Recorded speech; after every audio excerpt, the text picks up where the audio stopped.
Hi, so today we're with Maeve, and she was unfortunately hit by a car on Monday night, so that's 5 days ago now. She was in a bad way. Actually, some people had found her and brought her in and were banging on my door.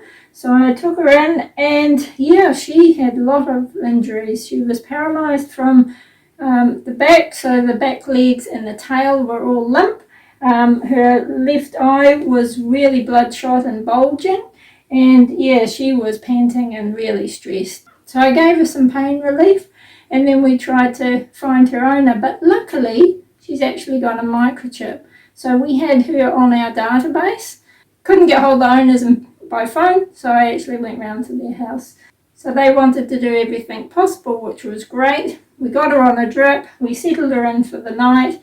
And the next morning, she was a little bit more comfortable. The eye wasn't quite as bulging, and she was actually starting to move the back legs. Her tail still is limp, and so we have got a problem there. But we did some x-rays. She's got a broken leg and also a broken pelvis. So unfortunately, she's going to have a wee trip down south to a specialist surgeon, and they're going to put her back together again. But she's come a long way just in a few days. Each day we're seeing her a lot perkier. She's starting to clean herself. She's eating. So she's doing really well. So hopefully once she gets the leg and the hip sorted, she'll be away. So when Maeve goes home after her surgery, she'll have to be in a cage similar to this. So the setup is a wee bit like the dog video I've done, but for a cat we have a few extra things. So we love the dry beds here, which is really good if they're not peeing very well, or if they can't make it to the dirt box, at least they can pee, and the pee goes right through and keeps the top dry. So they're really good. I've actually rolled it up coming up the sides a wee bit as well, just so I can fit the dirt box in. And just have it, wants to be low so that they can actually get into it quite easily. And then of course there's a space for food. Now she will be in there, she won't be coming out. They can get in and clean her bottom or clean her up as they need to. What I suggest, another little tip, is when you're going to shift them, if they've got the beds a little bit dirty, take all this out.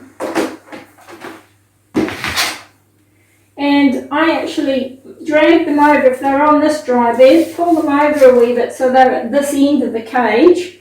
And then, actually what I've done is separated the pieces of paper so that you've got this side separate to that side. Then you can pull this out separately, put another dry bed down beside, and then you can actually just gently drag or lift the cat over, or he may even learn to go move over for yourself. He knows what's happening. So, and then once the cat's on that side, you can take the dirty paper and dry bed out, and then just drag the dry bed over a wee bit and set them up again. They can be the opposite way round, have the dirt box at the other end. Depends how much mobile they are. But I find that works really well, and you'll find that the cat does learn what you're doing and they move for you, which is really awesome. I mean, 4 to 6 weeks is a long time for a cat to be in a cage, but really they need it.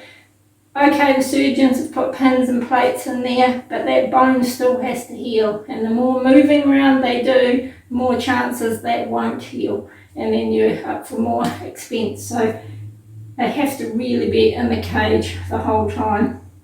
But that's my tip.